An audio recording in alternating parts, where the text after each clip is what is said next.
Jeunes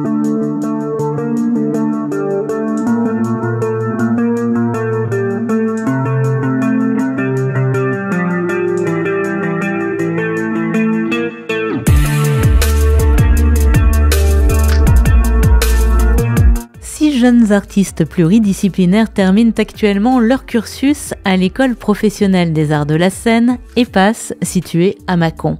Quel est le profil de ces étudiants qui rêvent de faire carrière sur les planches?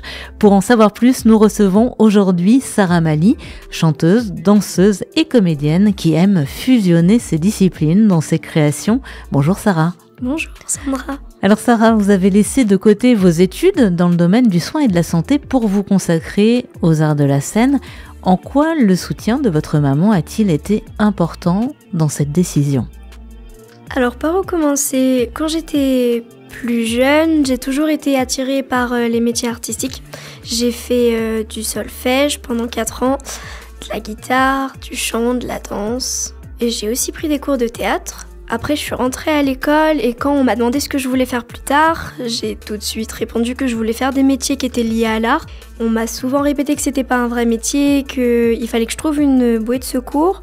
Donc je me suis réfugiée vers les enfants. C'est pour ça que je suis partie dans le soin parce que je voulais partir dans des études de soins, être puéricultrice.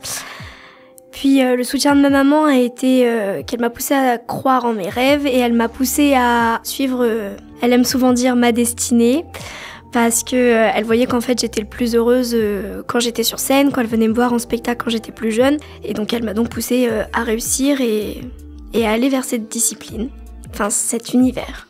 Voilà, c'est plutôt rare parce que souvent on a des parents qui freinent un peu sur les carrières artistiques et là c'est maman... qui vous a réveillé un peu. Oui, un petit peu. On va dire ça comme ça, qui vous a poussé vers vos rêves. Passionnée par la création pluridisciplinaire, vous êtes chanteuse, comédienne, danseuse.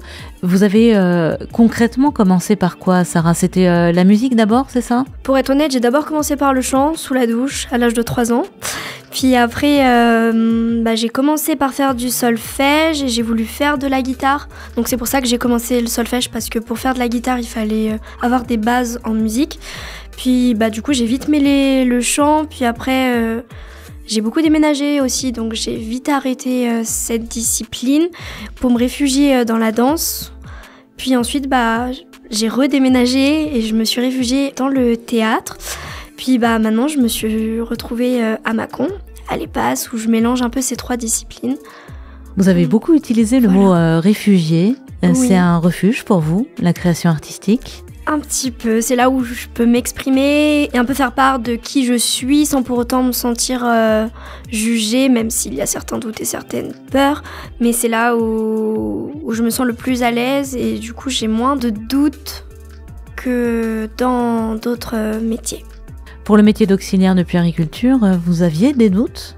J'avais des doutes pas sur ce que je pouvais accomplir dans ce métier, mais des doutes sur ma capacité à rayonner dans cet univers.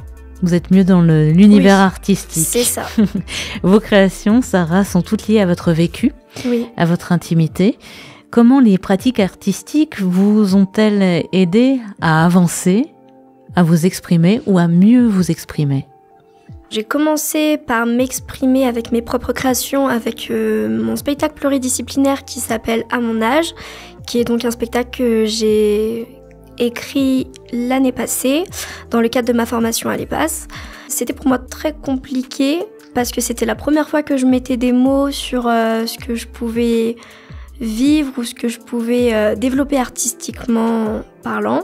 Un spectacle qui fait écho à la dualité, si ma mémoire est bonne, oui. Vous allez me corriger si je me trompe, ça fait écho à la dualité entre l'être et le paraître, justement, on en parlait Exactement. Il y a pas longtemps. Écrire ce genre de spectacle qui est lié à votre intimité, ça vous fait avancer, Sarah? Ça fait écho à votre vie, ça vous permet de prendre du recul?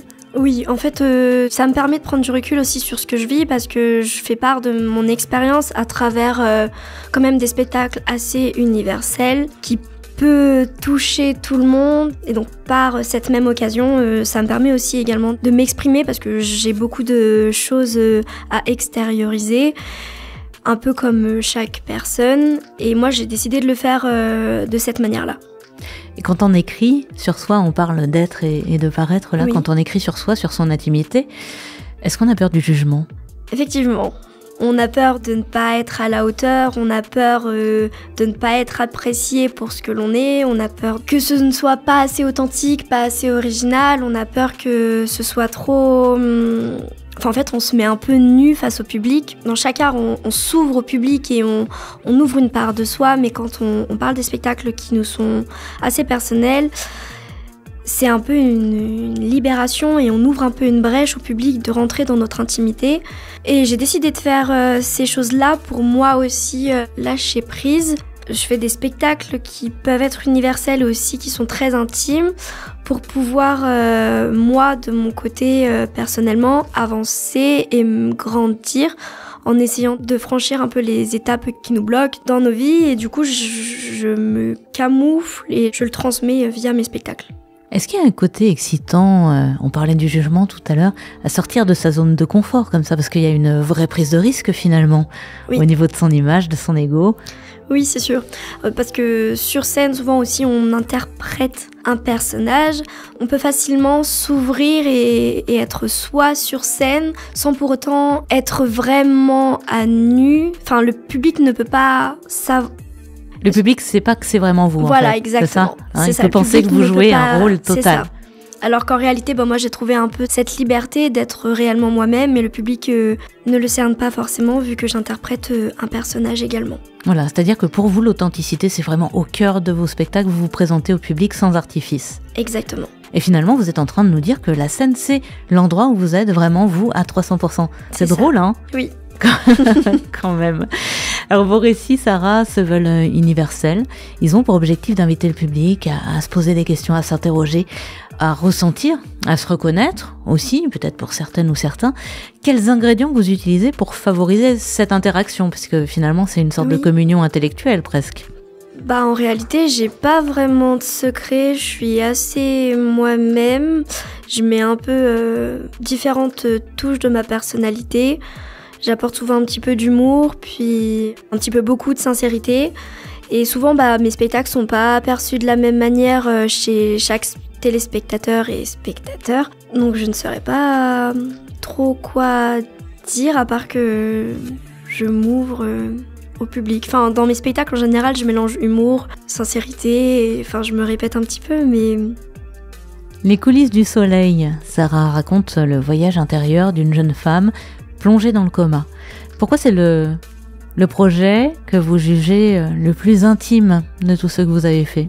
Dans ce projet-là, je suis également encore partie dans quelque chose d'assez universel où chaque personne peut reconnaître des événements qu'il a pu traverser à sa manière dans sa vie, au cours de sa vie.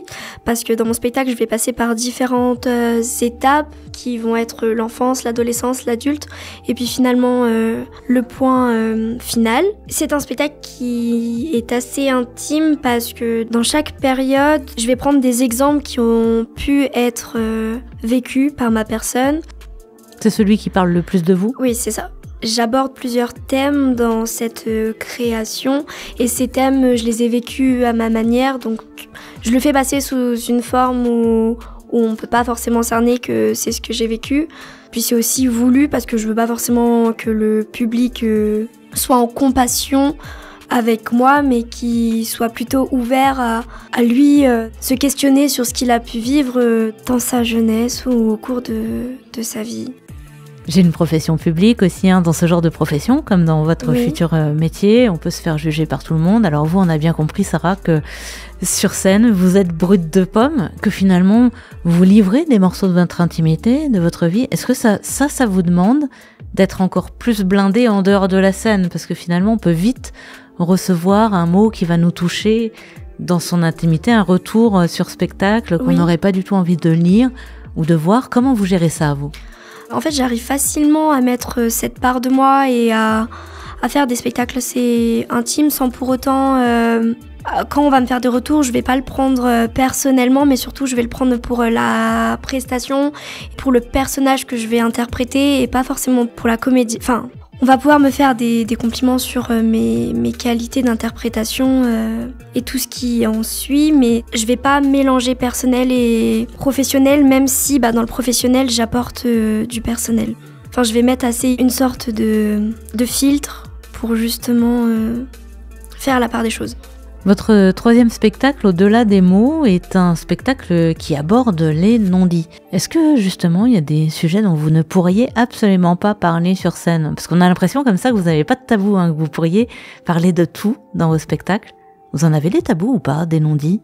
Je pense que je pourrais aborder tout type de sujet où je me sens concernée, mais pas seulement, je pourrais... Légitime peut-être? Oui, voilà. On a bien compris tout à l'heure, Sarah, que votre maman a été très importante dans votre parcours artistique. Oui. Qu'est-ce qu'elle pense aujourd'hui de vous, de votre évolution, de vos spectacles? Elle est assez fière de moi, c'est ce qui me pousse aussi à aller encore plus loin et à donner encore plus de moi. Ce qu'elle pense de mes spectacles, en général, quand elle ressort du spectacle et quand elle voit le cheminement et tout le travail qu'il y a derrière, elle m'encourage à aller encore plus loin et elle me fait souvent des retours qui sont assez constructifs sur ce qu'elle a aimé, sur ce qu'elle a moins aimé. Vous voyez où dans un an, après les passes? Je me vois un petit peu partout et nulle part à la fois. C'est un petit peu vague. J'aimerais bien continuer de prendre des cours de danse pour continuer de me perfectionner, ainsi que en chant et en théâtre. J'aimerais aussi commencer à me lancer dans la publicité. Et le summum de la réussite, ce serait pour moi de faire de la comédie musicale, parce que c'est là que je pourrais mélanger chant, danse et théâtre, ou du moins faire des spectacles pluridisciplinaires en intégrant une compagnie professionnelle. 3 mots, Sarah, pour résumer votre parcours à l'EPAS. Intense, évolution et gratitude. Intense, évolution et gratitude. Merci beaucoup, Sarah Mali. On vous souhaite bonne route. Et puis, pour en savoir plus sur l'EPAS, École professionnelle des arts de la scène de Mâcon, rendez-vous sur le site internet epas.pro. Merci, Sarah. Merci, Sandra.